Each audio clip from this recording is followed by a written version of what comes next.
Hello बच्चों, welcome to बायोबाइट्स। और यहाँ पर हूं मैं मॉलिक्यूलर बेसिस ऑफ इनहेरिटेंस के मोस्ट इंपॉर्टेंट टॉपिक को लेकर, जिसका नाम है सेंट्रल डोग्मा।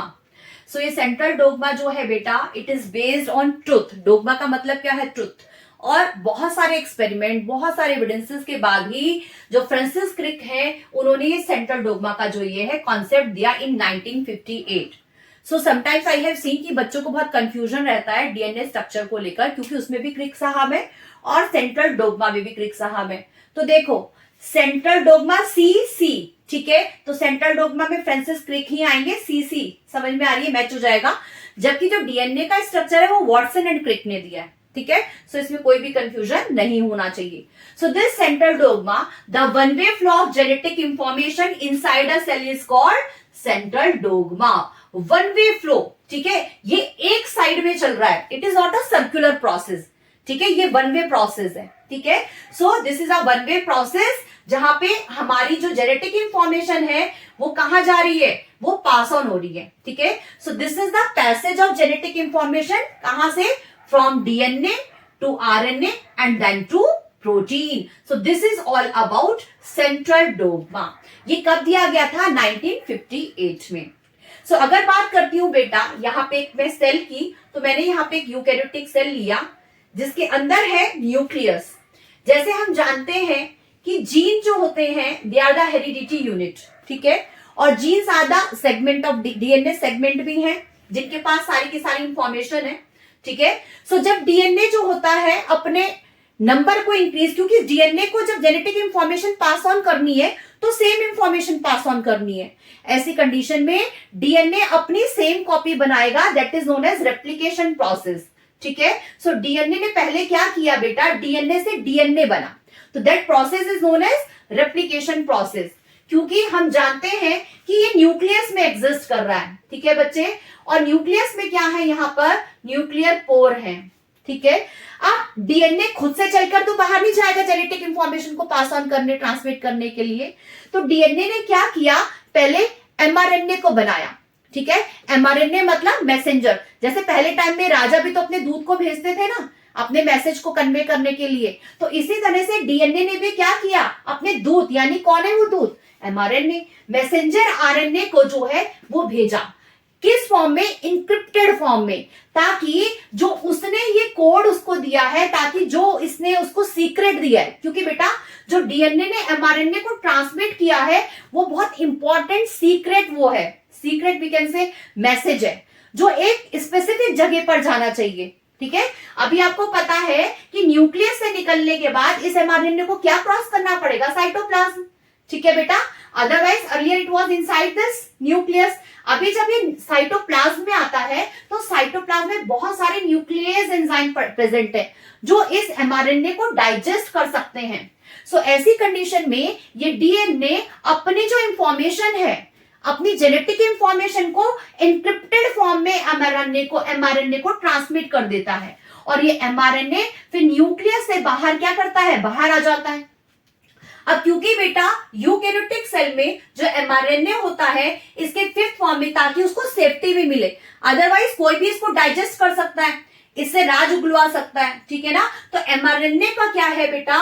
इसके जबकि थर्ड वाले साइड में, फिफ्थ वाले फेज में जो होगा आपको कैप मिलेगी, और यहाँ पे थर्ड वाले फेज में इसकी टेल होती है, जिससे इसको क्या मिल जाता है? प्रोटेक्शन मिल जाता है, ठीक है, ताकि बाहर जो ये न्यूक्लियस एंजाइम है वो इसको डाइजेस्ट ना कर सके, इससे इंफॉर्मेशन ग्रैब ना कर सके। सो इस इंक्रिप्टेड फॉर्म में ये डीएनए ने अपनी जेनेटिक इंफॉर्मेशन को किसको दे दिया? एमआरएनए को दे दिया। और अब एमआरएनए कहां पहुंचा? साइटोप्लाज्म में, ठीक है, न्यूक्लियस के बाहर साइटोप्लाज्म में पहुंचा। यहां पर आरएनए के और भी टाइप्स होते हैं, क्योंकि ये तो मैसेंजर आरएनए है बेटा। इसके बाद टीआरएनए भी है और साथ में राइबोसोमल आरएनए भी है, ठीक है। तो दो अलग अलग आरएनए कौन कौन से हैं जो इसमें पार्टिसिपेट करते हैं, ठीक है, वो कौन कौन से हैं? एक है हमारा टीआरएनए और दूसरा कौन है? हमारा राइबोसोमल आरएनए, ठीक है। तो ये तीन तरह के आरएनए ने जो है प्रोटीन को सिंथेसाइज करना है। इनकी हेल्प से ही, इनके कॉम्बिनेशन से ही हमारा प्रोटीन सिंथेसाइज होगा, ठीक है। अब जो इसके पास की इंफॉर्मेशन है, क्योंकि वो तो इंक्रिप्टेड फॉर्म में थी, ठीक है, तभी इस प्रोसेस का नाम है transcription. This process is known as transcription. ठीक है, क्रिप्शन मतलब समझ में आ गया ना, क्रिप्शन मतलब इनक्रिप्टेड, यानी डीएनए ने अपनी इंफॉर्मेशन, जेनेटिक इंफॉर्मेशन जो कि बहुत बड़ा सीक्रेट है, उसको हाइडिंग फॉर्म में, कोडिंग फॉर्म में एमआरएनए को ट्रांसमिट कर दिया है। ठीक है, अभी जैसे आप ये देखो कि आप एक एग्जाम में पेपर देने के लिए जा रहे हो और आपके पास सपोज बायो का ही पेपर है आपका, लेकिन आपको हिंदी या इंग्लिश आता है, बट आपके पास जो क्वेश्चन पेपर आया वो मराठी में आ गया, तो are you able to solve the question?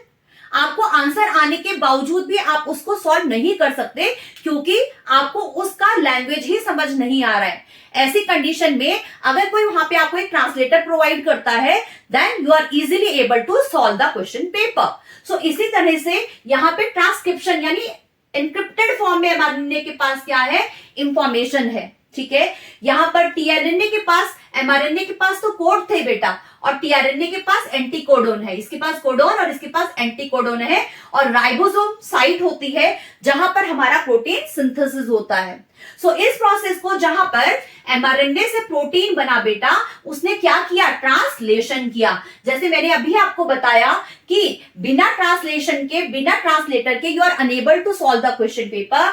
इसी तरह से प्रोटीन के बनने में, एमआरएनए से प्रोटीन का बनना process is known as translation. क्या रहेगा इस प्रोसेस का नाम, ट्रांसलेशन। ठीक है, यानी आपने वो जो एनक्रिप्टेड लैंग्वेज थी उसको क्या कर दिया, उसको अपनी इंफॉर्मेशन अपनी लैंग्वेज में क्या कर दिया, उसको ट्रांसमिट कर दिया, और प्रोटीन का सिंथेसिस हो गया। कौन सी साइट पे, राइबोसोम की साइट पे। हेल्प किसने की, टीआरएनए ने। ठीक है, और मैसेज कौन लेकर आया था, mRNA. So this is all about central dogma. ठीक है, सो यहाँ पे आप चेक कर सकते हो, ये वन फ्लो में है, एक फ्लो में चल रहा है, ये सर्कुलर फॉर्म में नहीं है। जैसे फूड चेन होती है ना, ठीक है ना, यूनिडायरेक्शन होती है, तो ये भी यूनिडायरेक्शन है। क्या मैं प्रोटीन से डीएनए बना सकती हूं, तो मैं कहूंगी कि नहीं। ये कैसा है, ये यूनिडायरेक्शन है। पहले डीएनए से बना एमआरएनए, और फिर इसके बाद आया प्रोटीन। ठीक है, so it is not in a circular form. लेकिन क्या था कि 1970 में बेटा दो साइंटिस्ट जो काम तो बहुत पहले से कर रहे थे, वो वायरोलॉजिस्ट थे, वो वायरस पे काम कर रहे थे, और वो स्टडी कर रहे थे रेट्रोवायरस पे। उन्होंने ये देखा कि रेट्रोवायरस में, कौन सा वायरस में जो जेनेटिक इंफॉर्मेशन थी वो आरएनए में थी। ठीक है, तो यहां पे अगर मैं बात करती हूं कि रेट्रोवायरस है जिसमें जेनेटिक इंफॉर्मेशन किस फॉर्म में है, आरएनए के फॉर्म में है। जैसे आप और हम सब जानते हैं कि जो ये आरएनए होता है ये सिंगल स्ट्रैंडेड है।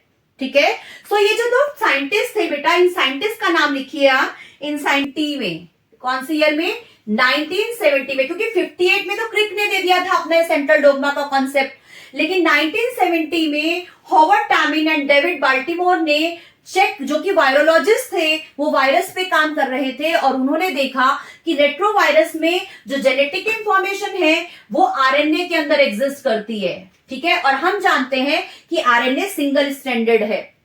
सो इसका क्या मतलब, क्या उसमें प्रोटीन या जेनेटिक इंफॉर्मेशन ट्रांसमिट इस फॉर्म में नहीं होगी, क्योंकि उसमें एग्जिस्ट क्या कर रहा है, आरएनए। तो हमने देखा उस कंडीशन में पहले आरएनए किस में कन्वर्ट होता है, यहां पे देखिए आरएनए पहले कन्वर्ट हो रहा है, अपने आप को कर रहा है डीएनए में। सो इसका मतलब ये प्रोसेस क्या हो गया, ये रिवर्स प्रोसेस हो गया। ठीक है, आरएनए किस में कन्वर्ट हो रहा है, पहले डीएनए में कन्वर्ट हो रहा है। जब वो वायरस किसी होस्ट सेल में एंटर करता है तो वो आरएनए को कन्वर्ट करता है पहले डीएनए में। सो इस प्रोसेस को बोलते हैं रिवर्स ट्रांसक्रिप्शन। ये रिवर्स, जैसे गाड़ी में रिवर्स गियर लगाते हैं ना, सो इसी तरह से ये क्या है, रिवर्स ट्रांसक्रिप्शन। ट्रांसक्रिप्शन, ठीक है बेटा, सो ये रिवर्स ट्रांसक्रिप्शन है।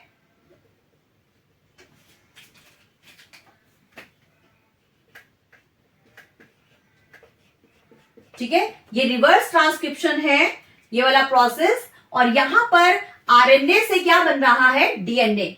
अब फिर डीएनए से फिर दोबारा से एमआरएनए बनेगा, और फिर आरएनए से क्या बनेगा, प्रोटीन बनेगा। सो दिस का जो एग्जांपल है HIV virus and RNA tumour virus, RNA tumour virus, ये रेट्रोवायरस के एग्जांपल है बेटा। ठीक है, आरएनए ट्यूमर वायरस और HIV वायरस जो है रेट्रोवायरस के एग्जाम्पल हैं। So this is all about central dogma, जहां से पैसेज जेनेटिक इंफॉर्मेशन ट्रांसमिट हुई डीएनए से। पहले डीएनए बना, that process is known as replication.